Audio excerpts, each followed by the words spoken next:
I'm glad to be back with you again for week 3 of our exploration of Beyond Beliefs.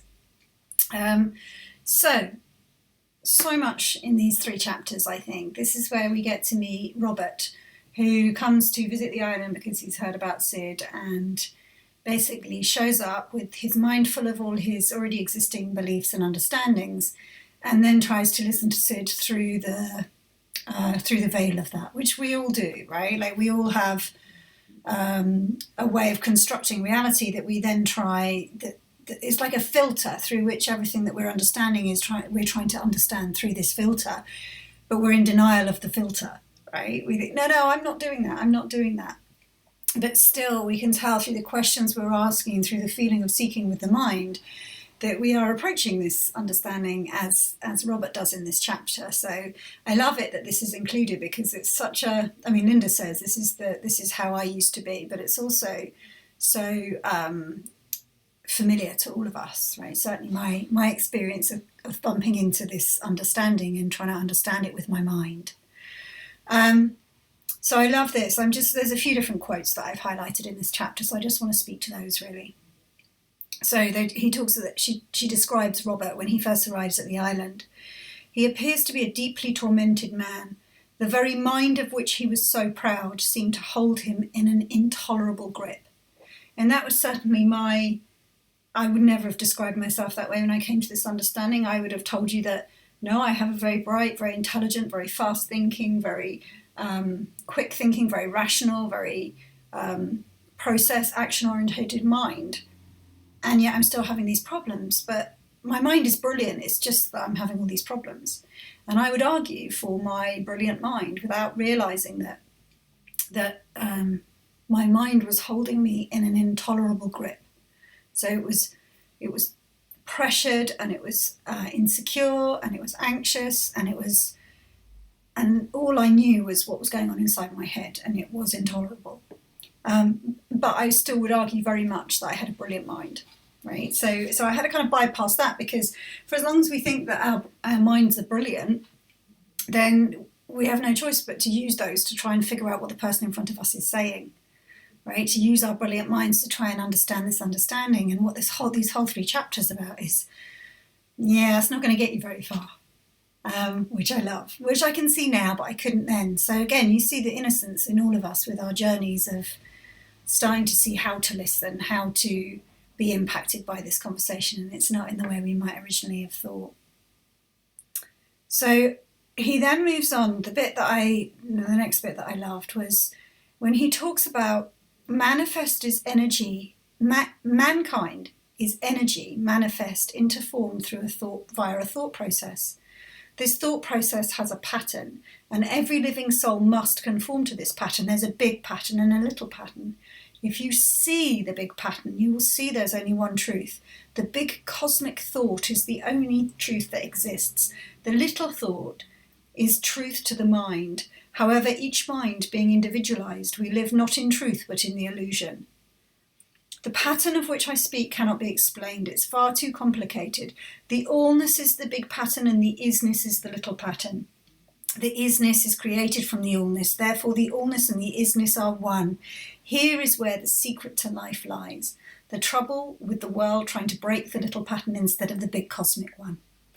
And the image that comes to mind when I'm reading this is the image of a hand, right? So to my mind, this is how it makes sense to me, right? Like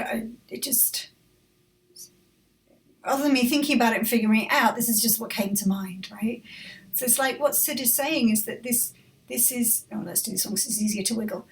This one is the isness, right? This is our personal individualized mind. This is the idea of me, but it's part of this allness. So the isness and the allness are one. It's just that the isness forgets that it's part of the allness, and it thinks it's on its own. It thinks it's separate somehow, and it thinks that it has to use what's going on in here to figure out how to make this better, even though this is just a temporary state of consciousness existing in this moment. All its problems are made up of thought. And in truth, its perfection is that it's part of the allness. And the allness is creating, running the show, right? Moving the fingers. But that's what happens, is we forget. And we think that we are separate. We think we're alone. We think we have to figure it out. We think that this thing is isolated and lonely and upset and has problems. And it gets insecure as a result. And then it tries to use its little individualized mind to figure out what's going on, totally ignorant of the allness that's constantly coming and going like this. And that's kind of how it makes sense to me, that both things are true, right? This has a very real-looking reality created through thought that it walks around in all day. And this is also the reality of the cosmic truth, right? Of the real truth. And this is reality and this is reality, both worlds look real.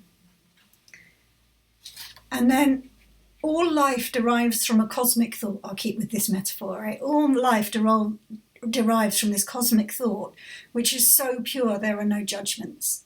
It is the mind of man that judges and analyzes and breaks the pattern of understanding. When this occurs, the creation of desire, anger, jealousy, and hate are manifest into form, creating our social and mental problems in life. So pure with no judgment.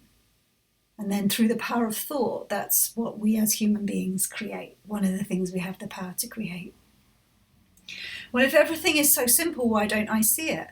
Because, said Sid, you're lost in the confusion of life via your mind with all its beliefs. But I don't understand this, right? Versus what is anyway, whether you understand it or not, right? And then for as long as we try and use this tiny little mind to try and understand this, will fail, right? It's like the eye trying to see itself, right? It just can't be done. And it's in the falling out of like using this to try and understand this, that this is just realized. It's known, but it cannot be found through this figuring it out. Right? And that's one of these that's so helpful to me to see, because I spent so many years trying to figure out the principles with my tiny little mind. So Sid says, knowledge, he says softly, is not the memorization of words. True knowledge is of an experience of this knowledge being a fact, an experience which must come from within yourself. When knowledge is put to the pen or spoken, it no longer remains a fact, but reverts back to a belief. That's why truth is hidden from the mind of man.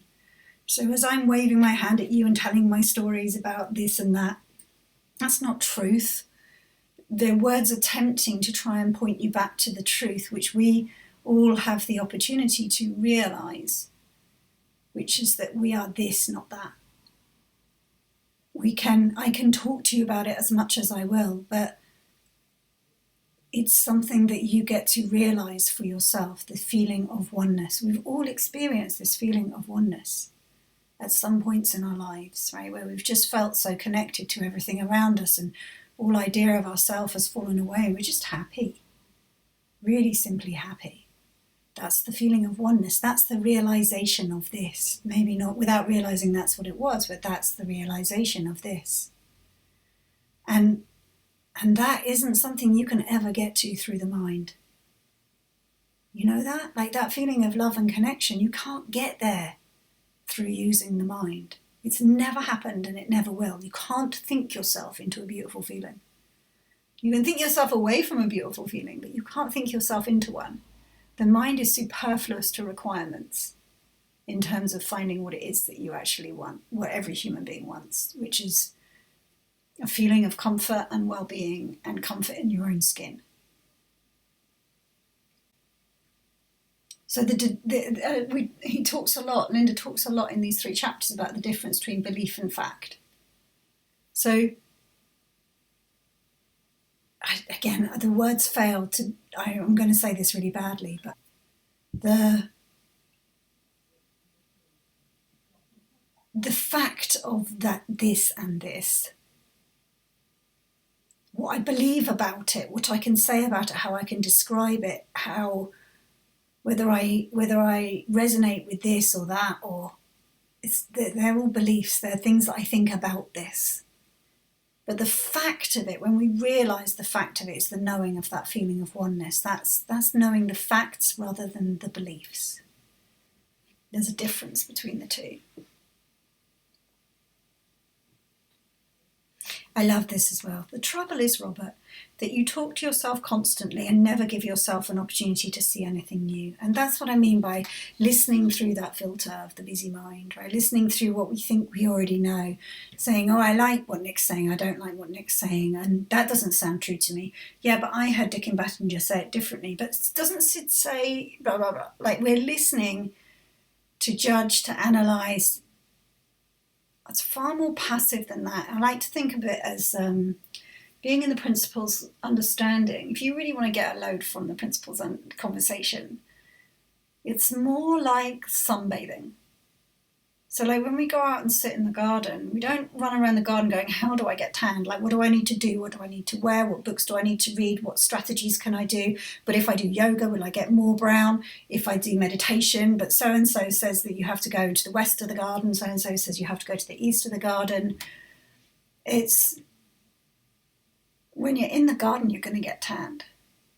And there's nothing you can do about it. And there's nothing you can do to stop it. And there's nothing you can do about it. You can put some suntan lotion on and maybe you can try. But essentially, if your skin is in the sun, it's going to absorb the sunlight. That's just the way of it. So whenever we're exposed to truth, the mind just can't grasp the fact it's as simple as sitting in the sunshine. And when we sit in the sunshine, like our skin absorbs the vitamins, it starts to change colour. And we don't have to do any of that. We realise the manifestation of it straight away. Our skin starts to change colour. And we feel warmth, the sensation of warmth. We don't have to do that. We plonk ourselves in the sunshine and it happens. And that's the same with this understanding. We plonk ourselves in front of truth. And we let it move us.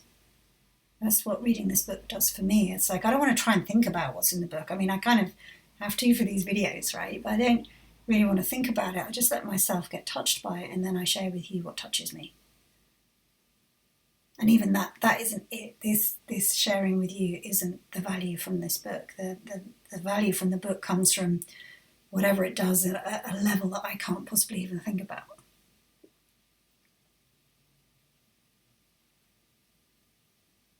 Everyone looks for information to reach higher states of consciousness. This is the pitfall of the mind. On the contrary, all you have to do is raise your level of consciousness. Then the already known appears. So that's the same as running around in the garden trying to figure out how to get a better tan, right? Versus, which is what the mind wants to do, versus just sitting in the sun. And then the already known appears. And then you start to feel the warmth of the sun. It's already there for the noticing. But you notice how if you're running around the garden trying to find the sun, you don't even notice the warmth. Like you don't notice that beautiful feeling of warmth until you stop doing all the things that mean you're not noticing it. And then there it is already.